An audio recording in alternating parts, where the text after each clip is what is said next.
2061 Odyssey III Space Odyssey series by Arthur C.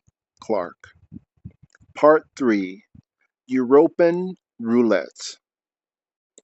Chapter 21 The Politics of Exile.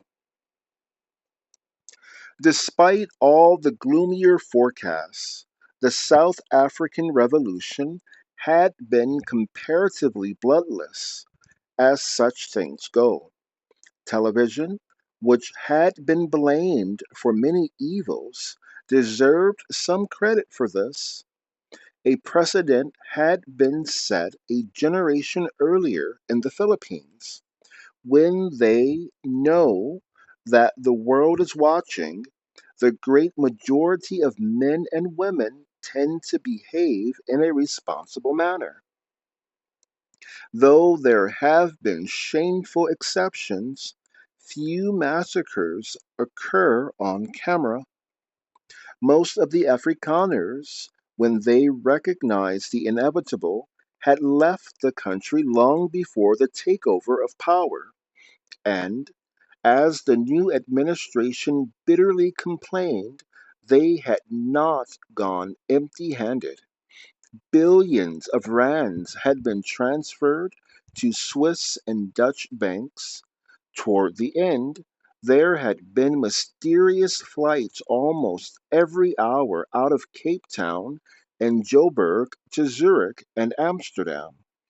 It was said that by Freedom Day one would not find 1 troy ounce of gold or a carat of diamond in the late Republic of South Africa, and the mine workings had been effectively sabotaged. One prominent refugee boasted from his luxury apartment in The Hague, "It will be 5 years before the Kaffirs can get Kimberley working again, if they ever do." To his great surprise, De Beers was back in business under new name and management in less than 5 weeks, and diamonds were the single most important element in the new nation's economy. Within a generation, the younger refugees had been absorbed, despite desperate rearguard actions by their conservative elders, in the deracinated culture of the 21st century. They recalled with pride but without boastfulness the courage and determination of their ancestors, and distanced themselves from their stupidities. Virtually none of them spoke Afrikaans, even in their own homes.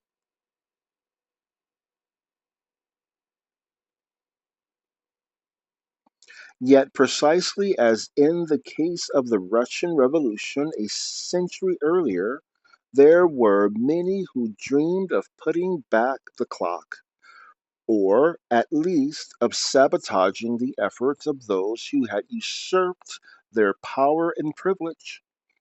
Usually they channeled their frustration and bitterness into propaganda, demonstrations, boycotts, petitions to the World Council, and rarely works of art.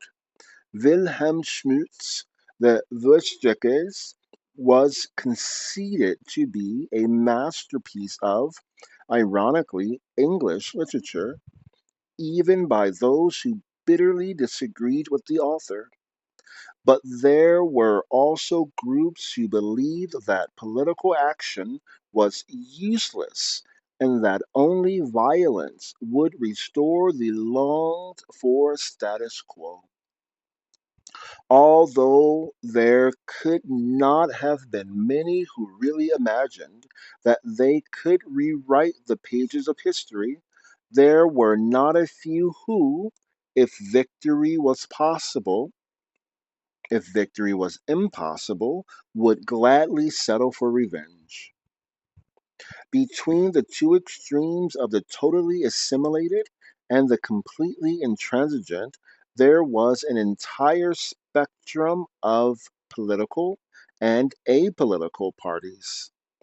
Der Bund was not the largest, but it was the most powerful and certainly the richest, since it controlled most of the lost republic's smuggled wealth through a network of corporations and holdings companies.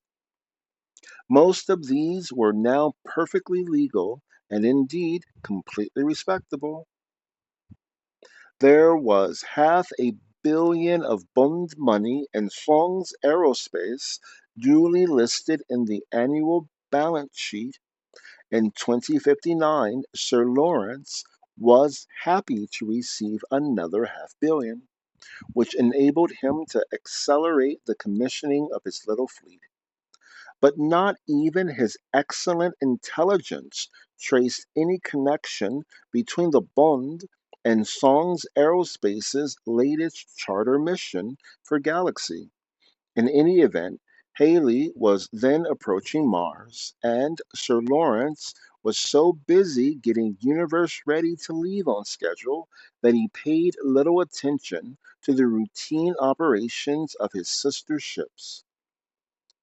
The Lloyds of London did raise some queries about Galaxy's proposed routing. These objections were quickly dealt with. The Bund had people in key positions everywhere, which was unfortunate for the insurance brokers, but very lucky for the space lawyers.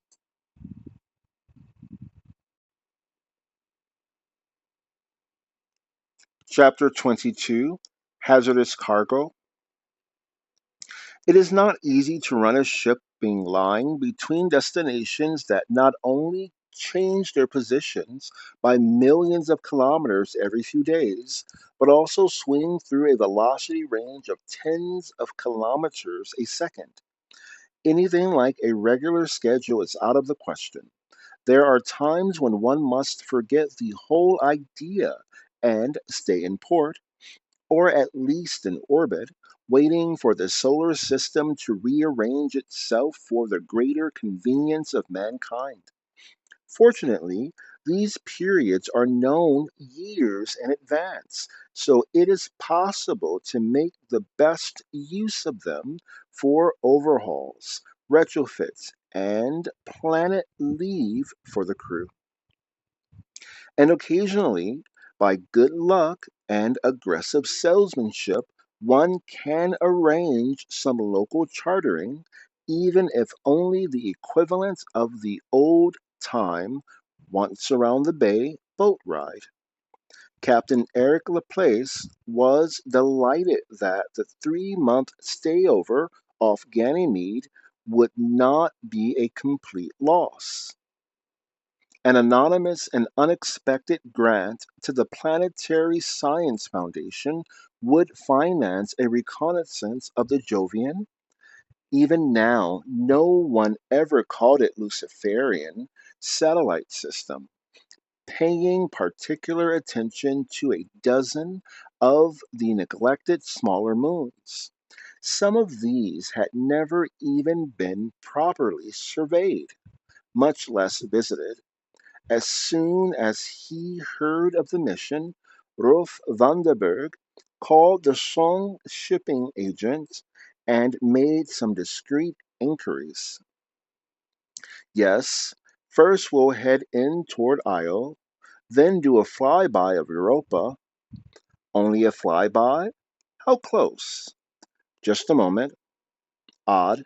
The flight plan doesn't give details, but of course she won't go inside the interdiction zone, which was down to 10,000 kilometers at the last ruling, 15 years ago.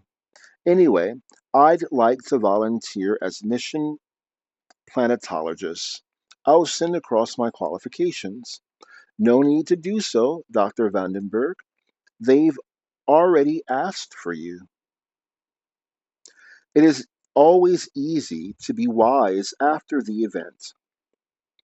And when he cast his mind back, he had plenty of time for it later. Captain Laplace recalled a number of curious aspects of the charter. Two crew members were suddenly taken sick and were replaced at short notice. He was so glad to have substitutes that he did not check their papers as closely as he might have done. And even if he had, he would have discovered that they were perfectly in order. Then there was the trouble with the cargo. As captain, he was entitled to inspect anything that went aboard the ship. Of course, it was impossible to do this for every item, but he never hesitated to investigate if he had good reason.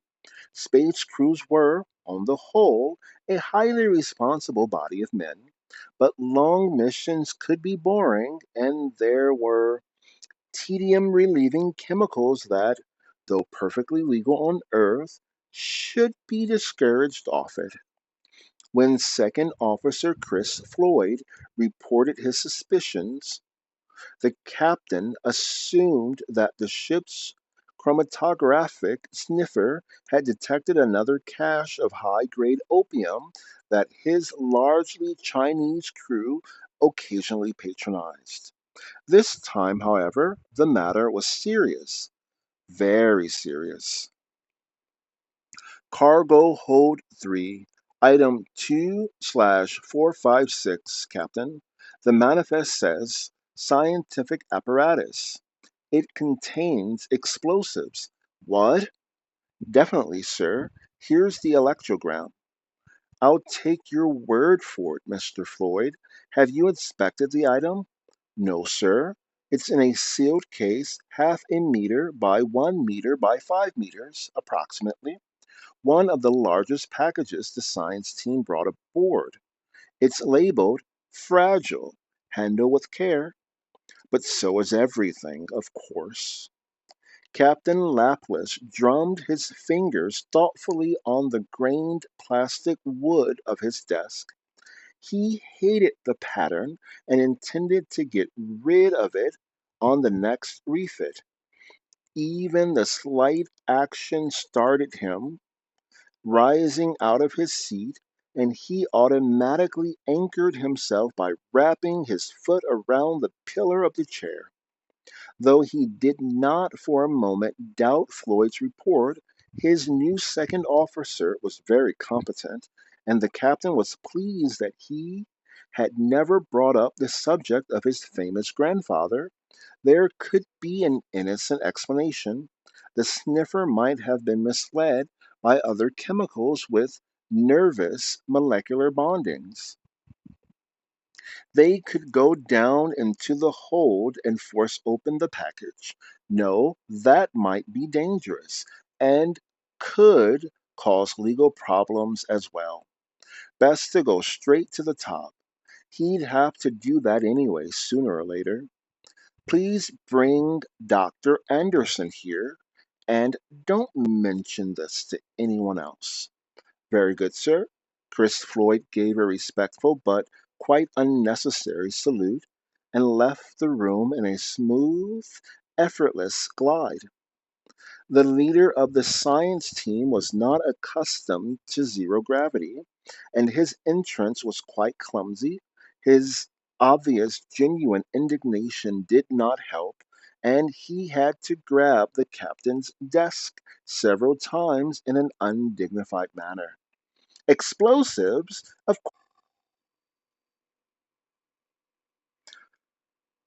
Of course not. Let me see the manifest. 2/456. Dr. Anderson pecked out the reference on his portable keyboard and slowly read off Mark 5, penetrometers, quantity 3. Of course, no problem. And just what, said the captain, is a penetrometer? Despite his concern, he had difficulty in suppressing a smile. It sounded a little obscene. Standard planetary sampling device. You drop it, and with any luck, it will give you a core up to 10 meters long, even in hard rock. Then it sends back a complete chemical analysis. The only safe way to study places like Dayside Mercury or Io, where we'll drop the first one. Dr. Anderson, said the captain, with great self restraint, you may be an excellent geologist, but you don't know much about celestial mechanics. You can't just drop things from orbit. The charge of ignorance was clearly unfounded, as the scientist's reaction proved. The idiots, he said. Of course, you should have been notified. Exactly. Solid fuel rockets are classified as hazardous cargo. I want clearance from the underwriters and your personal assurance that the safety systems are adequate. Otherwise, they go overboard. Now, any other little surprises? Were you planning seismic surveys? I believe those usually involve explosives. A few hours later, the somewhat chastened scientist admitted that he had also found 2 bottles of fluorine used to power the lasers that could zap passing celestial bodies at 1,000-kilometer ranges for spectrographic sampling. As pure fluorine was about the most vicious substance known to man, it was high on the list of prohibited materials.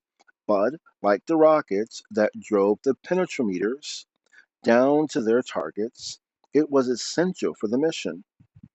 When he was quite satisfied that all the necessary precautions had been taken, Captain Laplace accepted the scientist's apologies and his assurance that the oversight was entirely due to the haste with which the expedition had been organized.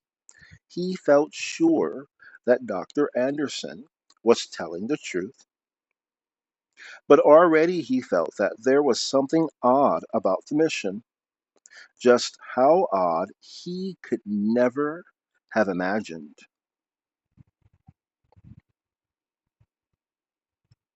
Chapter 23, Inferno. Before the detonation of Jupiter, Io had been second only to Venus as the best approximation to hell in the solar system.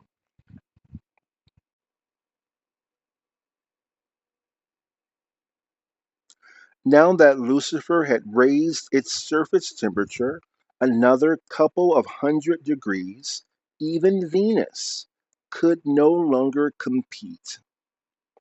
The sulfur volcanoes and geysers had multiplied their activity, now reshaping the features of the tormented satellite in years rather than decades. The planetologists had given up any attempt at map making and contented themselves with taking orbital photographs every few days. From these, they had constructed awe inspiring time lapse movies of Inferno in action. Lloyd's of London had charged a stiff premium for this leg of the mission, but Io posed no real danger to a ship doing a flyby at a minimum range of 10,000 kilometers and over the relatively quiescent night side at that. As he watched the approaching yellow and orange globe, the most improbably garish object in the entire solar system, Second Officer Chris Floyd could not help recalling the time, now half a century ago, when his grandfather had come this way. Here Leonov had made its rendezvous with the abandoned Discovery, and here Dr. Chandra had reawakened the dormant computer HAL. Then both ships had flown on to survey the enormous black monolith hovering at L1, the inner Lagrange point between Io and Jupiter. Now the monolith was gone, and so was Jupiter. The mini sun that had risen like a phoenix from the implosion of the giant planet had turned its satellites into what was virtually another solar system, though only on Ganymede and Europa were there regions with Earth like temperatures. How long that would continue to be the case, no one knew. Estimates of Lucifer's lifespan ranged from 1,000 to 1,000,000 years. Galaxy's science team looked wistfully at the L1 point, but it was now far too dangerous to approach. There had always been a river of electrical energy, the Io flux tube, flowing between Jupiter and its inner satellite, and the creation of Lucifer had increased its strength several hundredfold. Sometimes the river of power could even be seen by the naked eye, glowing yellow with the characteristic light of ionized sodium. Some engineers on Ganymede had talked about tapping the gigawatts going to waste next door, but no one could think of a plausible way of doing so. The first penetrometer was launched with vulgar comments from the crew, and 2 hours later drove like a hypodermic needle into the festering satellite. It continued to operate for almost 5 seconds, 10 times its designed lifetime, broadcasting thousands of chemical, physical, and rheological measurements before Io demolished it. The scientists were ecstatic. Vandenberg was merely pleased. He had expected the probe to work. Io was an absurdly easy target, but if he was right about Europa, the second penetrometer would surely fail. Yet that would prove nothing. It might fail for a dozen good reasons, and when it did, there would be no alternative but a landing, which of course was totally prohibited, not only by the laws of man. Chapter 24, Shaka the Great, Astropole, which, despite its grandiose title, had disappointingly little business off Earth, would not admit that Shaka really existed. The USSA took exactly the same position, and its diplomats became embarrassed or indignant when anyone was tactless enough to mention the name. But Newton's third law applies in politics as in everything else. The Bund had its extremists, though it tried, sometimes not very hard, to disown them, continually plotting against the USSA.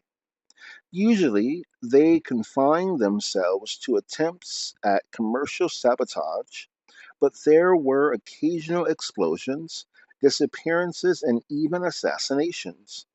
Needless to say, the South Africans did not take this lightly. They reacted by establishing their own official counterintelligence services, which also had a rather freewheeling range of operations, and likewise claimed to know nothing about Shaka. Perhaps they were employing the useful CIA intervention of plausible deniability. It is even possible that they were telling the truth. According to one theory, Shaka started as a code word, and then, rather like Prokofyev's Lieutenant Kije had acquired a life of its own because it was useful to various clandestine bureaucracies. This would certainly account for the fact that none of its members had ever defected or even been arrested. But there was another, somewhat far fetched explanation for this. According to those who believe that Shaka really did exist, all its agents had been psychologically conditioned to self destruct before there was any possibility of integration or interrogation. Whatever the truth, no one could seriously imagine that. More than 2 centuries after his death, the legend of the great Zulu tyrant would cast its shadow across worlds he never knew.